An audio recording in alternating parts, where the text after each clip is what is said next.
This is the Groove Dads Podcast. And welcome to another episode of The Groove Dads. What's And up? this is episode number 5. Grabe, ang haba na. Hindi mo pa kasi napapanood yung 4. Naka 5 na tayo 5 tayo, 5. Parang kailan Okay. lang yun So, Wait. Bago mag-start. Cheers. There you cheers. Ay, Oh, wait. tama yung Bakit gagawin ako? ko eh. Cheers. Cheers. Bakit ako wala? Ay, nako. So, update. Lugaw yung iinumin ni Regan ngayon. Kasi May sakit kasi siya. ako Kaya, yun guys, alam na. Oo. Pero first of all, bago tayo mag-dive, wait lang, record. Sabi ko nga, record StreamYard eh. Ay. Ayun. So, bago tayo mag-start ng actual episode, kumusta kayo? So, konting context lang, okay, sa mga viewers. Remote kami ngayon. Online. Yung last 4 episodes were in person kasi yun yung time na nandito si Regan tsaka si Jong. Yes, So, sir. July pa yon nung ni-record yon. November lang na-release. Now, the gang is back but online. What, Prince? July ba yan? July, yeah. End of July. End of July. Crazy. All right. Ayan, July. So, kamusta naman ang Hong Kong tsaka Las Vegas? Winter na dito. Grabe, malamig. Same. Tayo, Super Prince. lamig. Same? Winter? Winter na winter. Winter traffic. Yon. Winter traffic. Winter traffic. Oh my Okay. gosh. So, for today's episode, ang goal kasi dapat ito, usap-usap kami. Ang goal dapat is light lang, sabi ni Jong. So, suggest siya 10 questions. Tingnan natin kung totoong light tong episode na to. Kasi yung mga phone-in questions na nasa harap ko hindi mukhang light. But, let's start with the first question. And to set the tone, hindi nyo kailangan ng super long answers. Basta kung ano lang yung nasa utak nyo. Kung long yung answer nyo, go ahead. Buhos nyo yung nasa puso nyo. Feeling ko may isa ditong magbubuhos ng saloobin niya. Pero these are 10 questions, so baka kasi hindi tayo umabot pagka mahaba. So talagang if wala naman talaga kayong masyadong mahabang opinion about that, then it's okay. Yeah. So, first question. Do you ever miss the stage, dancing-wise? Or has fatherhood fulfilled a similar creative and or emotional output for you right now? Nice. Light tayo, light. Light ba yun? Yun na yung pinaka-light feeling ko. So, Okay. That's the lightest one. Grabe. pero parang hindi talaga eh. 5 minute pause. Anyway. Begin now. Okay, so who wants to start? Nico. Jong. Bakit ako yung tanong? Tinuro. Nagturo. Do you ever miss a stage or father? This is failed. Sige, ako na lang. Mabilis na yung sagot ko. Do you ever miss the stage in terms of dancing? Siguro oo, in a way. Nakakamiss yung Feeling. sasaba ka sa saya with a group of people, yung camaraderie, yung feeling na yun. Syempre, mahaba yung process na yun. Training nyo, alam mo, nag-aaway-away tayo, nagkakainitan ng ulo. Pero yung that moment na parang once you step on the stage, kasi parang itatapon nyo yun for that 2-minute, 5-minute piece, di ba? So nakamiss yung, I think it's more the feeling that I miss. Yung parang before dancing, ayan na, ito na, laban na, ganun. Has fatherhood fulfilled a similar creative or emotional output? I don't know if it's fatherhood per se. Pero ako kasi ang daming creative output na nagawa after dancing eh. So isa na yung pag-YouTube, pagiging content creator. Ang dami nun. Diba, yung editing ng video, yung pag-aral ng audio, pag-ilaw, pag-ayos ng set, yung gano'n. So, ako, there were a lot of alternative creative outlet for me. So, yun, nakamiss, pero yun nga, na-fulfill siya ng ibang bagay, creative-wise. Kasi feeling ko yun din yung talagang namimiss ko gawin, to create. Kasi especially dati na parang tuturo ko every week. Nagko-choreo ko every week, halos. Sa Diba? beefy. So, nung Maandar nawala yung yun, utak mo. parang, uy, ano nang gagawin ko? Ganun. So, Yeah. yun. That's it for me for the first question. Jong. Ako siguro yung tama si Nico yung journey, parang yung tambay sa BP, ganyan, or Golds. Yung moments na yun dun siguro nag-build. And I think any group can relate to that, na parang, dun nabubuo yung relationship, you know. And then yung feeling nga, na parang, para sa'yo, katulad sa akin, nabanggit ko nung last time na mahihain ako outside of the stage. Pero pagdating sa stage, parang kahit ilang tao'y nanonood, parang all out ka, gano'n. Tapos may mga moments na umiiyak, di ba? Umiiyak habang sumasayaw. Or yung mga maliliit na interactions dun sa sayaw na yun, na parang ang intimate na at ang sincere, kasi nga parang halimbawa parang magkaaway kayo. Kung nag-away tayo, Rex, 'di ba? Alam ko may isang moment doon na nag-away tayo sa Groove Jacks Tapos or kayo ni Pat, 'di ba? Nung talagang magsusuntukan kayo sa Gold's Gym dati, pero 'di ba? Pagdating nung biglang, oy, tama na 'yan. Iba yung chemistry niyo dun sa sayo na 'yan. 'Yun, yung mga nakakamiss na moments. Yun lang. Actually, I think yun lang yung sasagutin ko part sa isa tanong na yun. Ako, syempre na-miss ko, sobrang nakakamiss talaga yung yung stage, yung magpa-perform ka. Actually, recently, 'di ba nag-present kami nung dito sa company namin, which is yung magka-class ka naman noon, parang presenter ka. Pero iba yung magpa-perform ka talaga. Pero nung nag-present ako nung last time, 2 weeks ago, parang feeling ko nag-perform ako. So sobrang na-miss ko. Tapos na-miss ko yung kaba, yung alam mo yun, yung feeling na ay, ito na, perform na kami. Baka makalimutan ko yung steps, no? Ganun, mga ganung pakiramdam. Tapos syempre, pag yung i-all out mo. All out ako. Actually, nag-all out ako nun sa presenter. So parang hindi ako parang mukhang nagturo. Parang nagsayaw ako talaga. So kasi na-miss ko yung yung stage eh. Yun yung sa akin, nakakamiss syempre. Nakakamiss mag-perform. Syempre, kasama mga group, di ba? Kayo. So, Talaga? All-Stars, tas kayo. Taray. Showbiz ka. Showbiz mo. Oo, tas yun, fatherhood, sakto lang yung parang nahati pa rin siya eh. Dahil ando pa rin ako sa sa line pa rin sa iyo eh. Di ba? Baga hindi ako nawala eh. Parang pa rin. So parang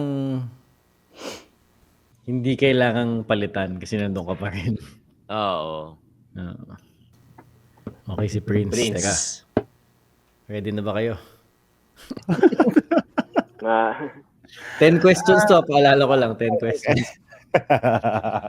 No, for me, yeah, of course I miss performing on stage. It's different from traveling to different countries and present and teach for an hour, whereas you're performing on a stage with, let's say, either a pre-recorded show or with a bunch of with an audience that's watching you instead of following you.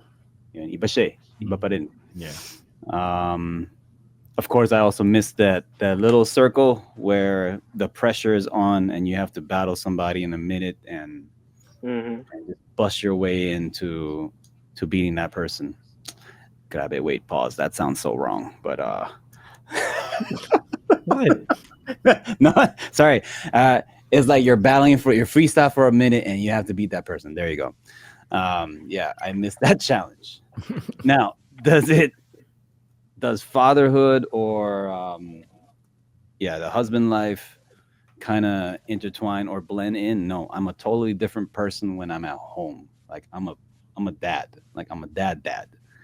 Like I cook, I get up early in the morning, I make their baon along with Madel, my wife, so when I'm at home, there's not so much creative output. It's basically, okay, it's time for me to rest, time for me to get back into raising my kids, disciplining them. And yeah, that's basically for me to just, how do you call this? Let me put my dad hat. Yeah, let me put my dad hat, like go home and just be a dad, be a husband, But yeah, I do miss the stage. I miss you guys. No, it's a showbiz yung lahat. So, the Funk Brothers are like so. May pala ako, dagdag pala. So, feeling ko, hindi naman siya sa parang it parang replaced, pero to merge yung fatherhood tsaka yung creative output that I do. Parang if Basti asks me na, I want to record, kasi diba it's a Basti place kasi he does yung mga game videos. Yung he plays on his Switch, recorded, tas may face niya, gano'n. So pag hihingi niya na, Papa, I want to record, effort ako. Kasi parang being a father plus yung creative output that I love doing, nako-combine sa isa. So parang talagang todo effort ako na i-set up yung capture card, camera, gano'n. So yun, parang feeling ko swerte ako na parang Basti also has that interest dun sa mga naging creative output ko after dance. Yeah. Yun lang. Oh, that's cool. Diba? Does he have a Twitch account? Like, is he streaming online? Like, No. He doesn't stream. So it's always recorded. It's always recorded. Then he uploads it to YouTube. Gusto ni Pia gawin yun? Like, pre-recorded and then upload. Dali lang yun. Does he? Well, what game does he play? FC 25, yung football. Oh shucks, no, this is totally different. But I mean, setup-wise, I can help. Oh yeah, there you go. Yeah. All right, question number 2.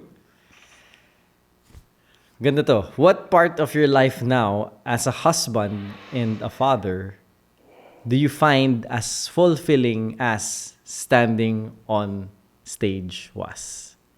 So alam naman natin, based sa mga answers nyo kasi nung first question is, nami-miss natin. Ibig sabihin, may feeling na yun eh. So ano ngayon sa pagiging dad or husband, yung nai-equal yung feeling na yun? Yung pag pinapanood mo sila, ako yun talaga yung parang, agree. Yan yung same, sagot ko.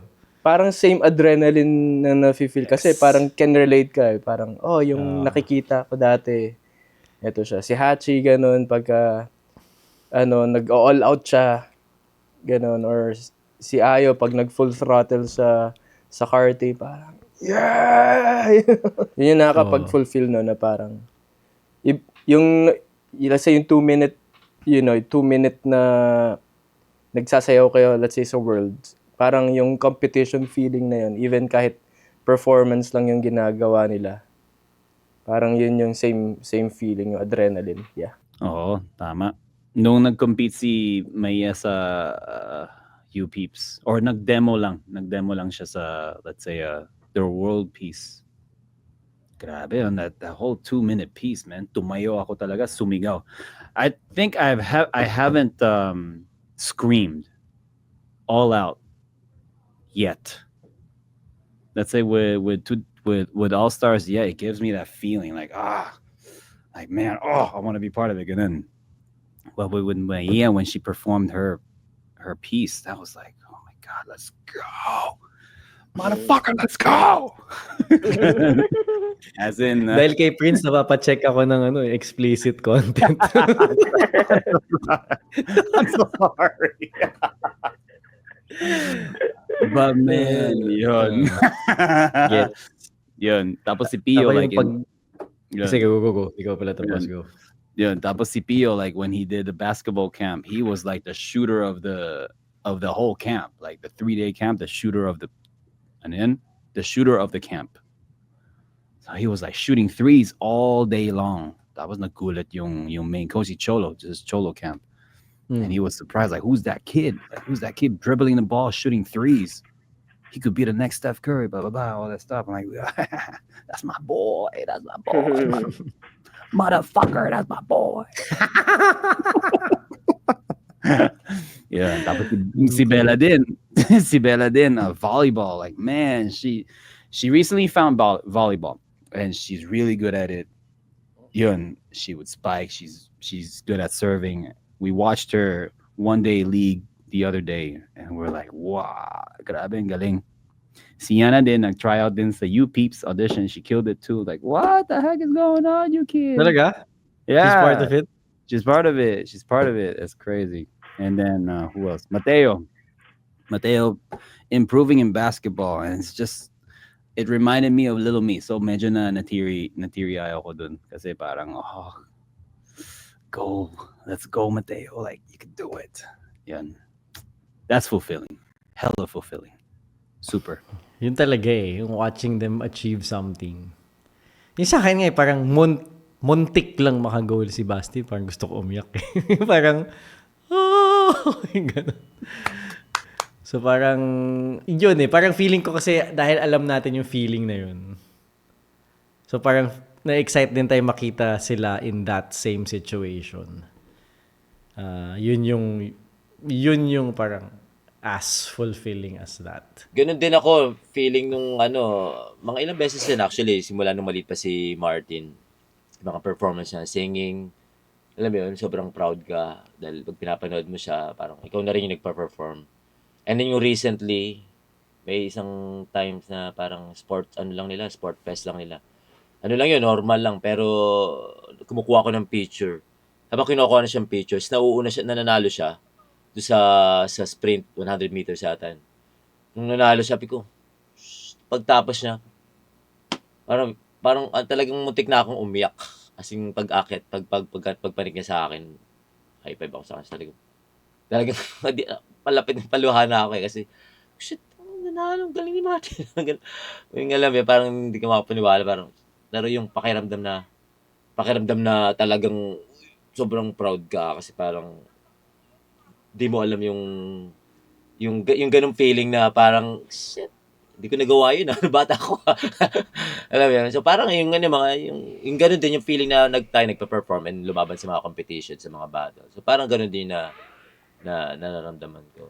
Yung pag may mga performance siya, ganun. Tsaka yan, mga sports. So parang, doon ako palagi. May mga times na syempre na wala ka kasi hindi na nag-work ka or tapos bawal yung parents, ganun. Pero pag pwede namang manood, yun, nakakatuwa kasi talaga excited ako. Talaga pupunta ko talaga yung event. Ayun. Naalala ko yung isang video, was it a story? Parang track and field ata yung competition. Tapos 100-meter dash. Sumabay ka sa takbo nila. Habang nag-record ka. 100-meter dash ka din eh. Parang yung viral video yun na yung cameraman na sobrang bilis tumakbo. Oo, ganun. Ganun ako nun, sobrang, alam mo, nahabol ko talaga siya palagi. So parang, simula maliit pa lang siya hanggang ngayon, talagang doon ako palagi taga-support, alam mo yan. So, tsaka pag training din, alam mo yun, yung gusto ko rin makita yung, sige, mag-training ka, ganito gawin mo, ganito yung gagawin mo sa Kahit hindi ako nag-track and field, pero ako yung coach, alam mo yung coach ko talaga na stage dad ka na, gagawin mo, game. So, yun, masarap yung feeling na gano'n na kahit na hindi ikaw yung talagang coach nila, tapos nagko-coach ka sa kanila, tapos magagawa nila, alam mo, makikinig sila sa'yo. How did retiring from dance force you to confront part of yourself that was overshadowed by your professional identity? Oh, damn. Wait, kasi ito gusto ko question kasi si Regan, feeling ko, yun pa rin identity niya eh. Kasi ever since, dati kahit may All-Stars, nagtuturo siya, di ba? So parang, hindi niya iniwan yun eh. Pero kaya sa'yo, Prince, Oh, Before you even answer the question, gusto ko lang tanongin, do you consider it a different profession? Yung Zumba mo now. definitely. Zumba Diba? is Okay. a different profession. Kasi hindi siya parang it's not like you can dance freely with Zumba. There is a certain choreography. There is a certain formula that you got to follow to be able to call it Zumba. So yeah, that's one. Number two, you are not guiding the students verbally, but visually, and you're facing them. So it's totally a different concept. Okay, so with that, that's enough context for me to ask you this question. So, kasi for me, parang it's kind of a similar thing pa rin, world in terms of you're still moving, you're still dancing, you're still in front of a crowd. Did you need to, kasi the question is you before was overshadowed by sikat ka kasi as a or sikat tayo, kilala tayo as professional dancers. And the question is, paano mo i-overcome yun? Diba? Yung new career. It's not even about specifically fatherhood or being a husband. It's, now, with this new life, how do you overcome that? Especially sa'yo na parang sabi mo, it's different. So, hindi mo siya pwedeng dalhin yung hip-hop identity mo into Yeah, kind of. Zumba. Little by little, I'm starting to be free with what I want to teach in terms of my style. So, okay, to answer your question, how did I overcome it? So when I got into Zumba, it was a little, I was very shy. I was embarrassed. I didn't want to show any of the people from the hip hop community that I was doing Zumba, because like I said in the previous episode, it felt like a watered down social dance type of thing. So it's not the real salsa. It's still in the fitness setting, right? I didn't like to shake my ass. Kembot. Yeah, exactly. Ayoko mag-kembot. I didn't like to whine my hips. Ayoko talaga yung ocho, all that stuff. I didn't like to do that, right? I mean, mostly in-house, yes, we do use our hips, but in a very grounded way, and it's still cool. But then with Zumba, everything, we talk about swag. Swag is out of that topic. It's different. It's a totally different thing. And it took me a while to find that swag into the Latin dance styles. Sexy Latin naman. Sexy Oh, swag. sexy naman. Suave, exactly. Yeah, So I yeah. found the word suave. And yeah, once I kind of got a hold of what I could do my dance into Zumba, that's when I said, okay, I can rock this shit. I can rock this style. I can rock this style. I could be myself again, little by little. Yeah. But listen, 2012 till 2014, no, I was really like, I don't want to tell anybody that I was teaching Zumba classes. No. Yeah. It was 2015 when Beto came to the Philippines and it became like a highlight for me in my career. That's when I started to like, oh, okay, cool. I think I could just be myself, because he was being himself. You know what I mean? So yun. Ikaw naman, Jong. Parang interesting kasi iba-iba. Feeling ko kailangan i-tailor fit yung question sa each of us eh. Ikaw, Jong, kasi feeling ko medyo magiging similar tayo in a sense na ako kasi nung nag-retire ako, yung pag-overcome ko is ayoko na ma-associate as pag kunyari, di ko alam if nag-get nyo to na pag when you become part of a new group na parang tas ipakilala ka, si Nico, dati yan Philippine All-Stars, dati yan Groove Jacks. Tas pag meron ng parang anong contribution mo sa group, laging pwede ka sumayaw. Yung gano'n, yung parang pag Christmas party, gusto ko kumanta, Nico, ikaw na lang yung sumayaw. So parang gusto ko i-shake off yung na dancer ako eh. Kasi lagi na lang yun yung nagiging identity ko after. Kahit retired na nga ako eh. So hindi ko alam if similar ba sa'yo yun, Jong, na parang gusto mong alisin yung ano na Oo, yun may- sa... May konting parang cringe moment, parang, pwede ba? Pwede ba? Ayoko na. Yun, so ganun nga din. Yeah. Kuwari sa Air Force, ito nga talagang labas na talaga yung community ko ngayon dun sa dance eh. Tapos meron lang kuwari may isang Pinoy na, uy kuya, di ba All-Stars ka sa may na-attendan akong symposium, kami ni Timmy Nolan. Nag-attend kami ng isang symposium sa Alabama. Tapos may mga Pilipino. Tapos, uy kuya, kayo pala yung sa All-Stars, parang, yeah, ang ganda na lang. Ayoko nang palawakin pa, di ba? Ikaw, Regs, Yeah. di ko kasi alam kung applicable kay Regan to eh. Although pwede kasi parang wala na yung actual performing with the group. Pero kinailangan mo bang alisin yung identity na yon or actually nakakatulong siya sa'yo? Parang nakadikit na siya actually yung Tsaka hindi siya Oo. hindi siya negative kasi. Oo, hindi siya negative na Oo. na way. Kasi parang hindi naman ako nag-retire, 'di ba? Parang I mean, hindi pa ako nag-stop na gano'n. Na kunyari gusto mong mag-focus sa ganitong kung ano man yung dapat mong gawin, kunyari, or let's say yung ito pag-vlog, yung pag kunyari yan, mga sa toy community, parang ganun.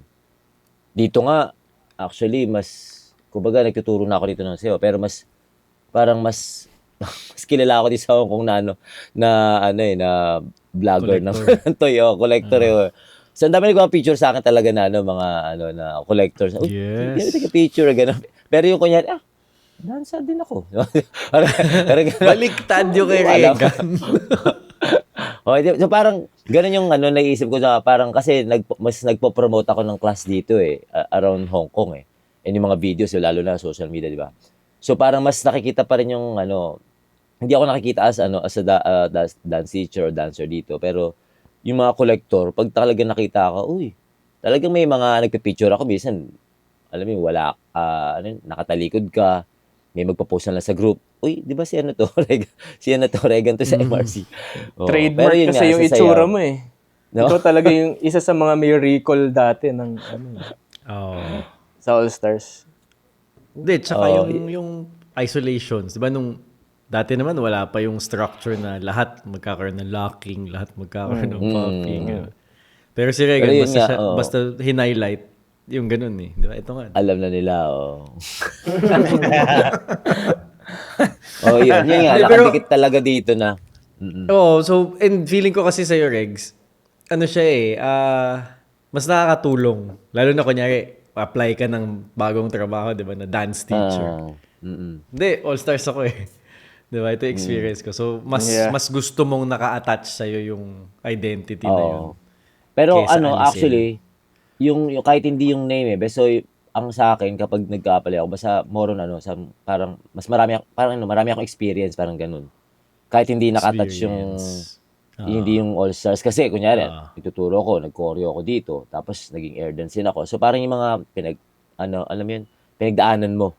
'Di ba? So yung journey mo na as a dance teacher, as a dancer, so hindi lang siya yung yun nga dahil sa sa Philippine All Stars. Although yung mas karamihan din ng tao pag nakikilala ko ay yung saan yan All Stars. Pero pag kumbaga kung tatanungin mo ako parang kumbaga mas ang dami ko ng experience parang gano'n, hindi lang doon sa All Stars kumbaga. Kaya ayun, yun yung So since binring up ko yun, with you, Prince, did it actually help that you had parang ganun, background in hip-hop? Not now, kasi di ba parang, yung now the advantage is, parang you reinvented what was supposed to be ito before you Zumba, you infused it. Pero during that time, do you think that it helped na you had background of teaching hip-hop, teaching locking, you're part of the All-Stars, or yun nga, did you needed to like, shield this application or those identities from your application? Oh wow! So this is another long story, but okay. Sige, go. Okay lang yan. Did I needed to shield it? Yes, I had to. First of all, I didn't want to use the fact that I was part of a two-time world champion group as a paano ba? As a marketing strategy, just so people can invite me to this country, to that country. It's like using the name in vain, and all of a sudden, when they come to my classes, I'm teaching something different. Like the expectation is because going your to personal style is not really exactly what the It's- group is known for. Exactly. Like, Okay. yes, we are in the street dance community. However, this is still Zumba. You know what I mean? Yeah. Took me a while. Took me a while to kind of bring in what I had or what I learned and to apply it to Zumba. Paano ba? When I attended the first Zumba convention, that's when I saw that, oh, okay, pwede pala maging uh you could actually do your own style. You could be free with it, but still keep it in the formula of Zumba. You know what I mean? So little by little, I started to add in what I learned from All Stars, what I learned from Groove Jacks, what I learned with the project, with Prince and Reagan, with Prince and Vince. Dami pang Funkin' grupo. style. Grabe, Funkin' Pinoy Funkin' style. So shout out to all the groups. But yeah, I didn't know that it's okay to add. Kala ko hindi pwede. Kasi baka it will veer away from what the concept of Zumba is. Little by little, Zumba started to change the whole direction where instead of just calling it a Latin dance-based fitness, it is a worldwide dance-based fitness class. You know what I mean? So you can basically add anything to it. So there was a dynamic change where people started to be themselves in terms of adding their own style, putting their own flavor, using their favorite genre into the playlist, but still keep it Zumba formula. You know what I mean? So Zumba looks more diverse now than before. Exactly. Than before. Bago tayo tumuloy sa last two questions, cheers muna. Cheers! Ano ba yan? Wala akong mag-cheers. My Hanep, video is brought to customized. by Patron.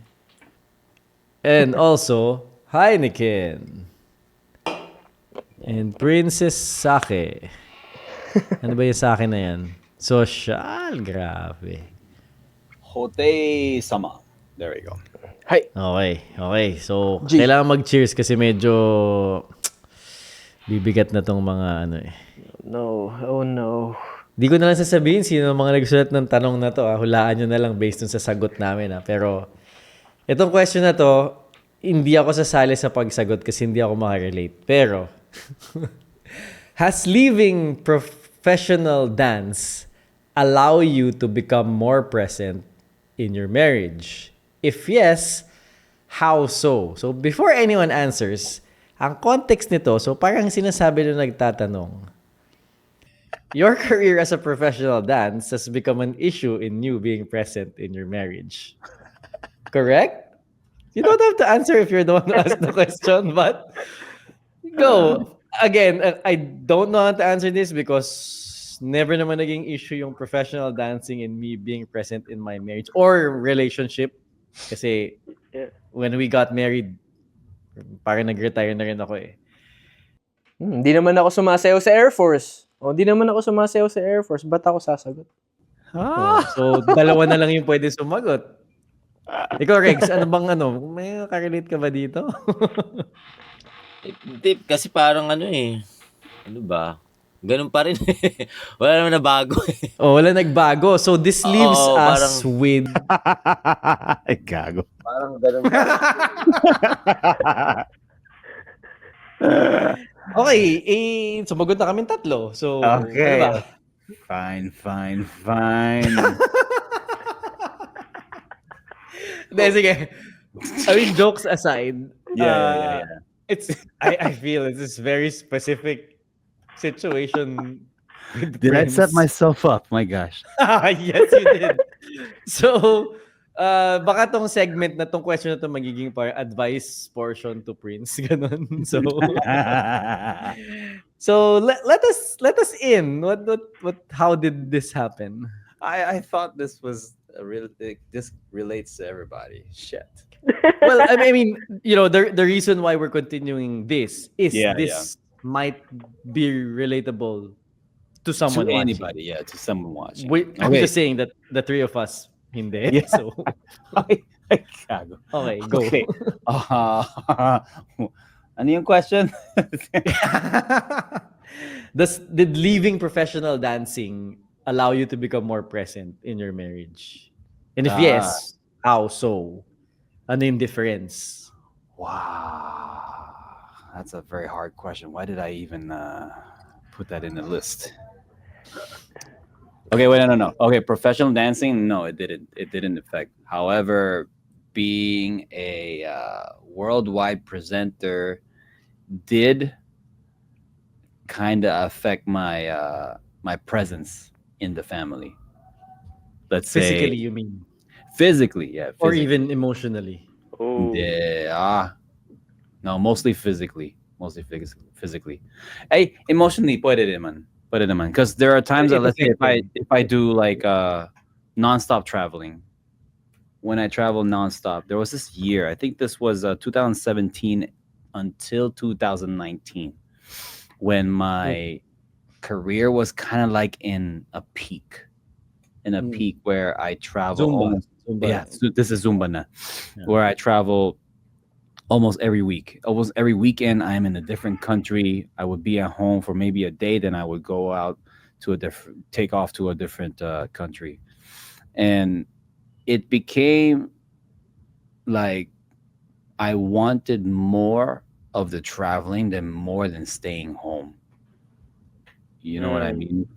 Because like I said earlier, when I'm at home, I'm a different person. When you see me on stage, it's a different person.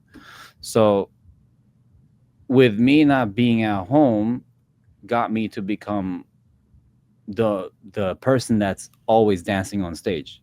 I'm only in that character. You know what I mean? So I was always looking for that standing ovation. I was always looking for that cheer. I have a song for you. Never No. Enough. Nah. The Greatest Showman. The greatest, That's the exactly greatest what you're showman. happened to you, Yeah. right? That Yeah. song, Never Enough. Mm-hmm. Yes. Wow. So yeah, I was basically addicted to it. It was an addiction. It was an addiction, like a crazy addiction. Like I come home, yes, man, I wanted more. Like never enough, right? So that really affected the presence at home, my presence as a father, as a husband, mga ganun. So it took a while for me to kind of understand that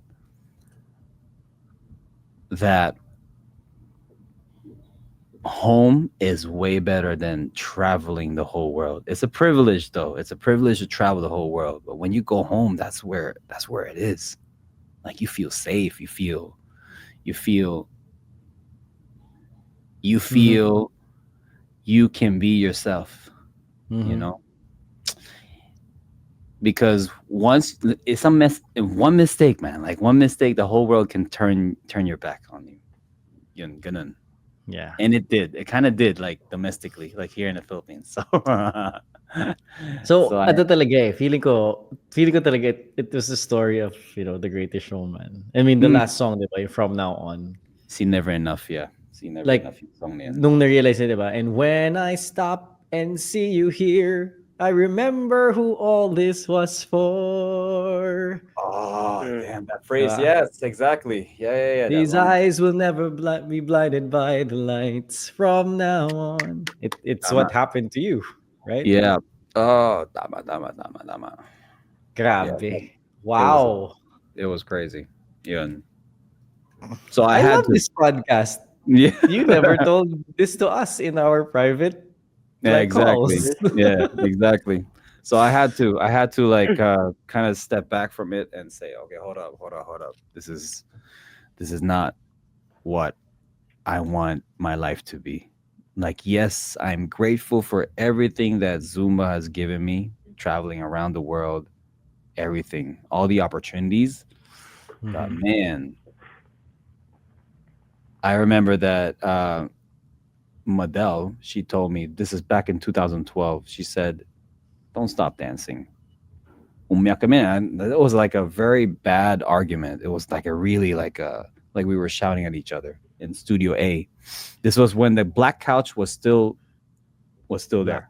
Still black. The black couch. Naalala mo yun, yung black couch? Of course. Yeah, that's a famous black couch. So yun, we had a big argument. We were shouting at each other. Then all of a sudden, she said, the context of the argument was me saying that I will stop dancing and I will become a corporate, like I'll find like a corporate job, like a 9-to-5 job, just so I could provide for the family, right? Then she said, don't stop dancing. Like, please don't.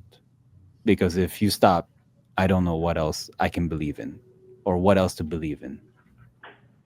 Because motherhood, and she's a mother already, right? She's been pregnant for 3 times in a row at that moment. And she stopped dancing for a while. So the only way that she could believe that dance still exists is through me. So I remember that was what I was holding on to. And until now, that's still what I'm holding on to. So yun. That's the whole story with 2017 to 19. Bigat. Sabi ko, light lang eh. Light lang naman. I thought this was the mid-level. Hindi, wala na. Ano na yun? I-end na lang natin sa medyo inspirational with the last question. Okay, go. Pero yun, you're done. Yeah, I'm done. Okay. Okay, next question. Okay, last question before we end this light episode. Light episode. Okay, last question. You can choose to answer both or just one. What legacy do you hope to leave both as a father and as a professional dancer in the dance world? All right, go Nico. Answer your own question. To be clear, these aren't my questions. Back to you. Ako, siguro, legacy sa dance kasi parang feeling ko hindi ko na ano yung buong potential ko eh. And I don't know if it's because dahil I lost interest. But feeling ko parang I didn't do enough to even think of like the legacy that I'll leave. Maybe if meron sa dance, probably as a teacher to my students na I served my purpose as their teacher. I gave what they needed to learn during the classes that they attended from me. As a father, ako yung siguro connected dun sa ano ni Prince, 'di ba? Yung presence. Ako, it's just that na parang I want to be remembered by my kids as a father that was there. That was there for them. Kung, especially sa akin yung ano the everyday little things. Kasi madali maging present sa birthday, graduation, sa ano. Physical Pero yung presence. the everyday little things na may gusto lang sila ikwento, may gusto silang ipapanood. Gusto ko yun yung ano maging remembered by my kids. Core memory. Nandyan si Pap. Growing up, my dad was always there. Parang ganun. Yeah. It's as simple as that. Yeah. Ako yung siguro as a father and in terms of dance, yung ano, in-instill ko kay siguro both Akila, Hachi or Ayo, yung 90s flavor ng dance, yung pure hip hop.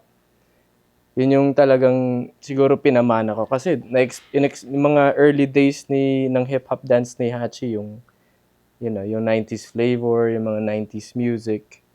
Yun yung talagang parang pinasa ko sa kanya na parang nakita yun ng mga dance directors ng Culture Shock na parang, but parang super tahi yung mga steps niya, parang may flow, ganyan. Siya lang yung may groove.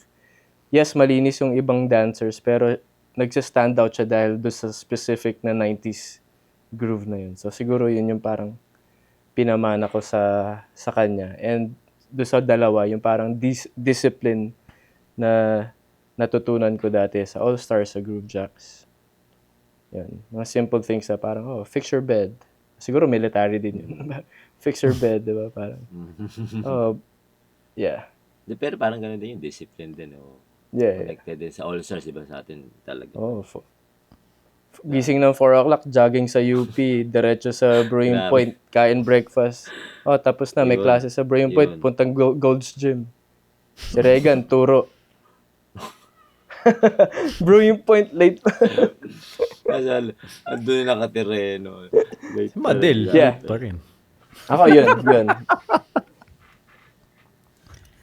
Next. Regan. Yun, sa akin din. Ganun din naman sa akin. And sa dancing, well, aside from sa All Stars, di ba? Pero yung as a dance teacher kasi or as a choreographer, dahil yun lang naman yung parang mas sa akin din mas naiwan kong legacy, like yung mga naiwanan kong students, kung ano yung mga na-share ko sa kanila before, even here. So parang dito rin, same here, although iba dito iba yung culture dito compared dyan sa Philippines, alam mo yun. Pero mas appreciated din siguro, masabi ko siguro mas appreciated din sa Pinas yung mga yung mga nagawa ko, naturo, mas na-share ko. And sa father, yun, same din. Yung support, yung parang kahit anong mga gusto nilang gawin or plan sa buhay, dream, yung andun pa rin ako, alam mo yun, support, and then at the same time guided na kung ano yung pwede kong kaya kong itulong sa kanila. And yun nga, minsan na parang nadadala ko rin sa kanila yung mga discipline nga rin natin na ginagawa sa dance. Actually yun, minsan ganun din yun, na-affect din yung pagtuturo ko sa class, and then minsan na-apply ko din sa kanila. So yun yung and yun nga, basta yun lang, yung parang legacy for them lang, kung yung maiwan ko sa kanila as kung yung discipline na na nagagawa ko, outside. So, and then support, share, yun lang. Nice. Nice. Lang sa boses ni Regan yun parang raspy bedroom voice Inom ka Woke up ng like lugaw. Podcast like voice Lugaw. Okay, Prince. Parang pwede tayo magkaroon ng ganun. Late night. Late night. Okay. Oh, dang. Lugaw. Okay, that's all the time. Joke lang. Anyway, okay. Legacy.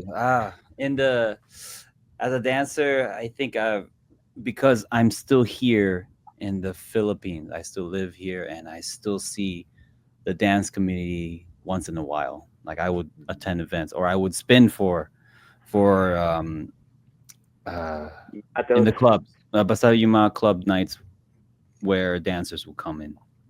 I think me and Regan did a lot. I'm not gonna say it's just me. It's the Prince and Regan that really started the whole, or boom, popping and locking again. Like, yes, there was. I agree. There was already popping and locking back then, like the Tiger. Sino pa yung sino ba yung ibang maneuvers, the Street Boys, they've been doing it, you know. However, it wasn't as acknowledged as it is right now, like locking as a dance style and popping as itself. You know what I mean? So now It that I wasn't see it, as polished as what you guys did. exactly like And 2007. I think the way they dance it now, I think is more how you guys dance it. Exactly. Like, man, where was we? Where were they when we were doing that in '07? Like, sana nandun na kayo when we were doing this together. Like, when me and Reagan was doing. Naisip ko rin yung before na parang sabi ko, bakit gusto natin matuto before na mga ganun laking popping? Pero asan sila? Ba't wala din? Alam mo yun, alam natin sila pero parang hindi sila active nung para sa ganun. Oh, as in sobrang parang ano ba? Handful lang. As a handful ng tao nung '07. Yung Pinoy Funkin' Styles. Yun Yeah, yun. exactly. Yeah, that was it. And then now everybody's doing it. Like the person that represented Philippines for this year's Red Bull Dance Your Style was a locker, and he did pretty well. Yeah, it was a locker. So shout out to Shad. I'm so sorry, I don't know your name, bro, but Shout out to him. shout out. Hold up. No, wait. I'm part of that group. Let me just say that real quick. Man, I'm You can't attribute this to the alcohol yet. It's Yeah. still the no. It's almost done. Teka lang. See, Clockwise. There you go. Clockwise. Shout out to Clockwise for representing the Philippines in Red Bull Dance Your Style. In shout out. Super. Shout out. Yun. Shout I out. think galing niya. Like if you compared him to me and Reagan back in the day, like he's over the top. Ganun. You know what I mean? But the legacy is there. Like, man, I think I can say that I'm proud on behalf of Reagan. I'm proud that we really started this whole duo, like the popping and locking duo. As a Zoom instructor, on the other hand, I'm proud that I really kind of Cambot. I really Cambot my way into creating my own style. Guys, if you don't know what Cambot is shake it. Tama ba? Shake it. Wine or shake it. Shaking your hips. Yeah, you whine your hips. You Cambot your hips. Yeah, Okay, so Zumba people, that's what it means. Cambot. Cambot. Okay? Cambot. There you go. So I Cambot my way into creating my, not create, to add in my style, my dance style into teaching Zumba. And meron siyang dynamic change in. A lot of people wanted to look like me in dancing. In Zumba? Yeah, like the bun, the hair, the bun, or the way they do their visual cueing. Like I'm not gonna. It's real story. Like I'm gonna really have to say it. Like, yo, I know you got that from me, but it's all good. You rocked that style. I'm proud. I'm proud that you did it. You found your way into it and you added your own style. Great. Happy for you. So respect for all the people, all the Zim members out there, the Zoom instructors out there doing your thing, improving your style. Keep doing it. Believe in it. So yun, as a father, my presence, yun, the willingness to be there for them, like trying my best to be the best that I can be each and every day. Yun, I want them to understand that, yo, when you have your kids, this is what you're going to talk about. Your grandpa, like he was there. He was there. Love that. I Yun. love that. So yun, the phrase "he was there," yun talaga. That's everything for me. Yun. And with that, Teardrop. okay, at least, we ended up on a medyo inspirational high note emotionally. Yun. So, yeah, I think this was again, a fun episode. At times, very emotional, especially for Prince. Yeah. First of all, thank you for sharing that Mm-hmm. in public. Now you know, guys. Yeah, so far, parang for us, this was the first time. Nagulat kami, no? You shared that here. Mm. So yeah, again, please do share your thoughts in the comment section below. A lot of people have been sending us private messages to me, Yep. Prince, Jong, Reagan. Thank you. It's good to have, like, we understand if ayaw nyo talaga, no, kaya kayo nagpa-private message, but I think yung mga thoughts nyo, mga messages nyo, mga answers nyo, or ganon, comments nyo would be helpful for other people. So please do share it in the comments if you're comfortable. If not, we totally understand. And yeah, thank you for all the support for the past 4 episodes. Those were the Yep. first 4 that we shot straight. We are loving the feedback. Thank you very much. Again, this is a great episode. We will see you next week for our Christmas episode. All right, and so that's it for episode 5 of the Groove Dads, and we will see you next time. Peace. Peace out. Bye bye.